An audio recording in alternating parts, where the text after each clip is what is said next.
अब आपको सुनवाते हैं आखिरी चरण के मतदान से पहले प्रधानमंत्री नरेंद्र मोदी का बड़ा इंटरव्यू। एक इंटरव्यू में पीएम ने बताया कौन कौन से राज्यों में बीजेपी सबसे अच्छा प्रदर्शन करने वाली है। सुनिए।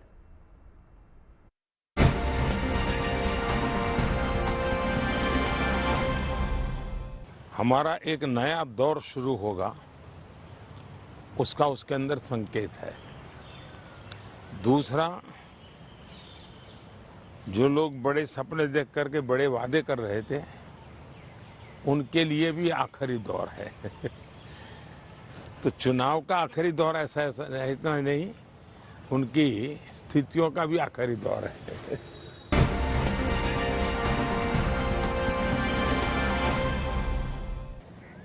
बंगाल के चुनाव में टीएमसी पार्टी अस्तित्व की लड़ाई लड़ रही है। आपने देखा होगा पिछले असेंबली के चुनाव में हम 3 थे, 3 में से बंगाल की जनता ने हमें 80 पर पहुंचा दिया। हमें लोकसभा के अंदर भारी बहुमत पिछले चुनाव में मिला था। इस बार पूरे हिंदुस्तान में द बेस्ट परफॉर्मिंग स्टेट कोई होगा तो पश्चिम बंगाल होने वाला है। भारतीय जनता पार्टी को सर्वाधिक सफलता पश्चिम बंगाल में मिल रही है। उड़ीसा की अस्मिता का सवाल है। इतने प्राकृतिक संसाधन है उड़ीसा के पास, एक समृद्ध राज्य के गरीब लोग देख करके दुख होता है। हिंदुस्तान के समृद्ध राज्यों में उड़ीसा है, इतनी प्राकृतिक संपदा है, और हिंदुस्तान के गरीब लोगों के राज्य में भी उड़ीसा है।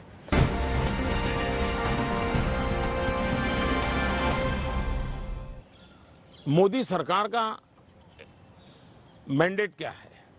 मोदी सरकार ने अपने अफसरों को कहा है कि मेरी सरकार करप्शन के विषय में जीरो टॉलरेंस।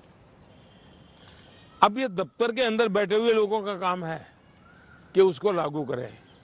और सचमुच में तो किसी जमाने में 10 साल में मनमोहन सिंह जी की सरकार थी, 34 लाख रुपया पकड़े गए थे। 34 लाख रुपया मतलब एक स्कूल बैग में आप आ जाए। वर्तमान में ईडी ने 10 साल में 2200 करोड़ रुपया पकड़ा है। ये तो टीवी पर दिखता है, ये तो कोई झूठबाजी हो नहीं सकती है। अब जो 2200 करोड़ देश को वापस लाया है, ये उसका सम्मान होना चाहिए, उसको गाली गलौज होना चाहिए।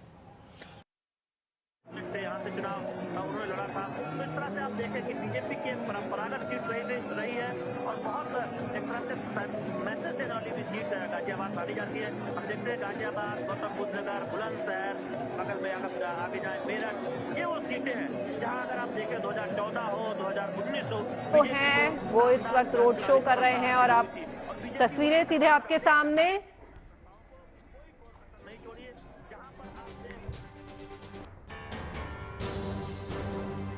तो अब बात प्रधानमंत्री मोदी के शांति और साधना के पथ की। सूत्रों के मुताबिक प्रधानमंत्री मोदी एक बार फिर चुनावी गर्मी से दूर साधना और आध्यात्म में लीन होने की तैयारी कर रहे हैं। सूत्रों के मुताबिक प्रधानमंत्री मोदी दिल्ली की सियासत से दूर किसकी सरकार बनेगी, किसकी नहीं, इन सवालों की परवाह किए बिना इन्हें पीछे छोड़कर भक्ति और साधना में रमने को तैयार हैं। 30 जून को अब अंतिम दौर के प्रचार का शोर थम जाएगा तो पीएम कन्याकुमारी में विवेकानंद रॉय मेमोरियल पर ध्यान मग्न हो सकते हैं।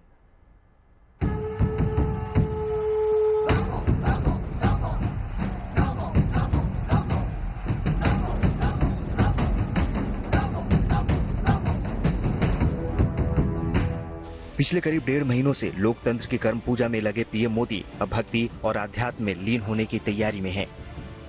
पिछले कुछ समय से धुआंधार चुनाव प्रचार और रैलियों में लगे पीएम मोदी अब शांति और साधना के मोड में नजर आने वाले हैं। लोकसभा चुनाव के अंतिम चरण के लिए 1 जून को वोट डाले जाने हैं, जिसके लिए 30 जून की शाम को प्रचार का शोर थम जाएगा। इस बीच सूत्रों से मिली जानकारी के मुताबिक अंतिम चरण के मतदान से पहले प्रधानमंत्री मोदी कन्याकुमारी जाएंगे, जहां वो विवेकानंद रॉक मेमोरियल पर ध्यान कर सकते हैं। पीएम मोदी 30 मई की रात कन्याकुमारी पहुंच सकते हैं और अगले दिन विवेकानंद रॉक मेमोरियल जाकर वहां मेडिटेशन कर सकते हैं। प्रधानमंत्री मोदी 1 तारीख को ध्यान पूरा करने के बाद कन्याकुमारी से तिरुवनंतपुरम के लिए रवाना होंगे और वहां से दिल्ली जाएंगे। 30 मई को पीएम मोदी की पंजाब के होशियारपुर में सुबह 11 बजे चुनावी रैली है। और सूत्रों के हवाले से मिली जानकारी के मुताबिक इस रैली के बाद पीएम का तमिलनाडु जाने का कार्यक्रम है, जहां वो रात्रि विश्राम करेंगे। हालांकि पीएम के आधिकारिक कार्यक्रम में 31 मई और 1 जून का कार्यक्रम अभी जारी नहीं किया गया है।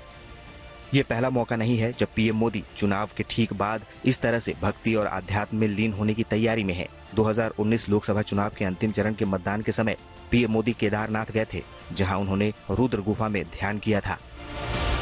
हर हर महादेव की गूंज के बीच प्रधानमंत्री मोदी बाबा केदार की शरण में गए थे, उनका आशीर्वाद लिया था।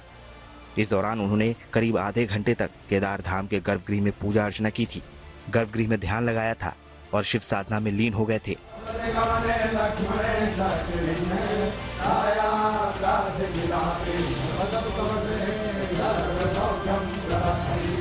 अब एक बार फिर पीएम मोदी चुनावी दौड़ भाग से दूर, चुनावी रैलियों और प्रचार के शोर से दूर कन्याकुमारी के विवेकानंद रॉक मेमोरियल पर शांति और साधना में लीन हो जाएंगे। Bureau report, good news today. Lok Sabha चुनाव का रण अपने आखिरी चरण की ओर बढ़ रहा है। 1 जून को 7 राज्यों और केंद्र शासित प्रदेश चंडीगढ़ की 57 सीटों पर मतदान होने वाला है। लिहाजा बीजेपी, कांग्रेस सहित तमाम दलों के नेता, उम्मीदवार और स्टार प्रचारक अपने अपने दलों के लिए धुआंधार चुनाव प्रचार में जुट गए हैं। खुद प्रधानमंत्री नरेंद्र मोदी एक दिन में 6 रैलियां कर रहे हैं। पीएम मोदी आज सबसे पहले झारखंड जाएंगे और दुमका में सीता सोरेन के लिए रैली करेंगे। इसके अलावा कोलकाता में पीएम मोदी और ममता बनर्जी दोनों का रोड शो है। आज शाम 6 बजे किलोमीटर की दूरी पर दोनों हुंकार भरेंगे। और वहीं पीएम मोदी के संसदीय क्षेत्र वाराणसी में भी अंतिम चरण में जो है वोटिंग है, लिहाजा बीजेपी के दिग्गजों ने कमर कस ली है। ज्यादातर दिग्गज वाराणसी में ही डटे हैं। वाराणसी में खुद सीएम योगी आदित्यनाथ ने प्रचार की कमान अपने हाथों में संभाल ली है। वाराणसी में ही राहुल गांधी और अखिलेश यादव साझा प्रचार अभियान पर रहेंगे। अखिलेश और राहुल गांधी प्रधानमंत्री मोदी के खिलाफ चुनावी मैदान में उतरे कांग्रेस उम्मीदवार अजय रॉय के लिए वोट मांगेंगे।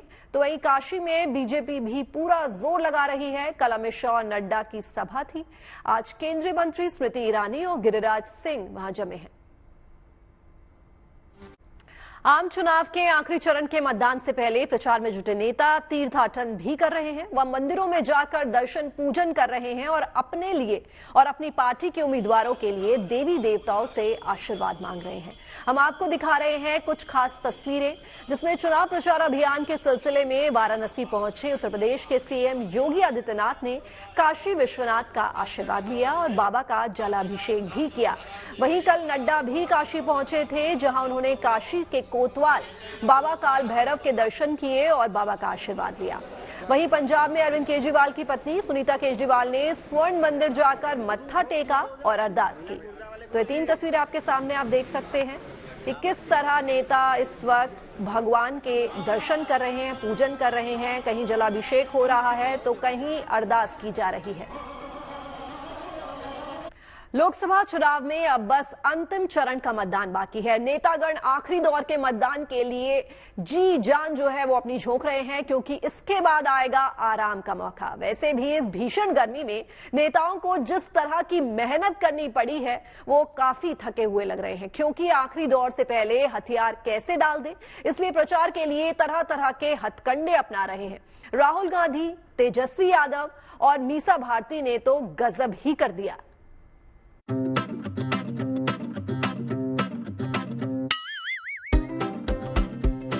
लोकसभा चुनाव अब अपने आखिरी पायदान पर है और आखिरी चरण के चुनाव प्रचार में हमारे नेता बंधु पूरी ताकत झोंक रहे हैं। इसी कड़ी में राहुल गांधी सोमवार को बिहार की राजधानी पटना पहुंचे। पटना में चुनाव प्रचार के बाद राहुल गांधी तेजस्वी यादव और उनकी बहन मीसा भारती के साथ जठराग्नि शांत करने लगे। खाना इतना लजीज था कि तीनों नेताओं को प्रधानमंत्री मोदी की सुध होने लगी। फिर क्या था, जायकेदार निवाला जैसे जैसे अंदर जाने लगा, पेट की आग अंदर से निकलकर जुबान पर आने लगी। चर्चा छेड़ी राहुल गांधी ने और तेजस्वी से बिहार के चुनाव का हाल जानना शुरू किया। तो बिहार के चुनाव में आपको क्या लग रहा है? शुरू से मैं कहता रहा हूँ चौंकाने वाला रिजल्ट आएगा, है ना? यूपी में और बिहार में ये बहुत आसान नहीं रह रहा। लोग काम देखना चाहते हैं। सही पकड़े हैं तेजस्वी भैया, लोग काम देखना चाहते हैं। आपके पूज्य पिताजी और पूजनीय माताजी का काम बिहार की जनता ने देखा है पूरे 15 साल। इसीलिए आपसे बेहतर कौन जान सकता है कि जनता क्या देखना चाहती है। आपके पिताजी और माताजी के 1.5 दशक के अविस्मरणीय कामकाज की प्रस्तुति के आधार पर ही नीतीश कुमार 19 साल से बिहार की गद्दी पर बैठे हुए हैं। खैर, एक बार फिर लौटते हैं राहुल, तेजस्वी और मीसा की जायकेदार चर्चा पर। समझ चुके हैं कि मोदी जी झूठ बहुत बोलते हैं, बट नॉन स्टॉप झूठ बोलते हैं, नेचुरली, बिल्कुल बिना झिझक के, कंफर्टेबली, और बिना सोचे समझे बोलते हैं और कुछ भी बोल सकते हैं। बट आपने नोटिस किया कि इनका जो नॉर्मल कैंपेनिंग होता है वो जो चल नहीं रहा है बिल्कुल, और हमारी बात बोल रहे हैं वो। बिहार में कोई करंट वेव कुछ नहीं है उनका, ना भीड़ होती है ना कुछ होता है। अब लोग ऊब चुके हैं, क्रेडिबिलिटी चली गई पूरी। देश की जनता मोदी जी को भगा रही है फटाफट फटाफट फटाफट। पहले तो आप खाना फिनिश करिए फटाफट फटाफट फटाफट, क्योंकि नानी के नुस्खे कहते हैं कि खाना खाते वक्त ज्यादा बोलना नहीं चाहिए, क्योंकि निवाला कई बार गलत नली में चला जाता है। खैर, बात मोदी जी के झूठ बोलने पर आई है तो ये तो पक्का है कि आप लोग सत्य बोलने के मामले में हरिश्चंद्र को भी पछाड़ते रहे हैं। आप लोगों की बात में वजन है। वैसे वजन से याद आया कि सोमवार को राहुल गांधी का मंच इंडिया ब्लॉक के नेताओं की भारी भरकम मौजूदगी की वजह से गिरते गिरते बचा। ये तो शुक्र है कि मीसा भारती ने राहुल गांधी को संभाल लिया, वरना हादसा हो जाता। खैर, बड़े बड़े लोगों के साथ छोटे छोटे हादसे हो जाया करते हैं।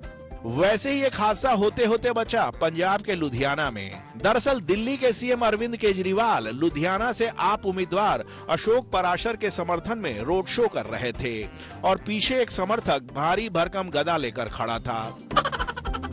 अरे समर्थक भैया, इस भारी भरकम गधे को केजरीवाल से थोड़ा दूर रखिए, क्या पता आपका बैलेंस खराब हो जाए और गदा फिसल कर केजरीवाल जी के सर पर जा लगे।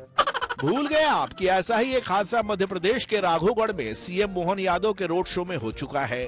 मोहन यादव उत्साह के अतिरेक में गदा घुमाने लगे और गदा बीजेपी विधायक रामनिवास रावत के सर पर टन से लग गया। वैसे भी केजरीवाल जी बीमार चल रहे हैं, उनकी कुशलता का अतिरिक्त ख्याल तो रखना ही पड़ेगा। पुरानी कहावत भी है कि सावधानी हटी दुर्घटना घटी। खैर, चुनाव में जीत का जुनून ऐसा होता है कि नेताओं को सावधानी और दुर्घटना का फलसफा याद कहाँ रहता है। पर आप लोग इतना जान लीजिए कि ये पब्लिक है और वो कुछ नहीं भूलती। Bureau report, good news today.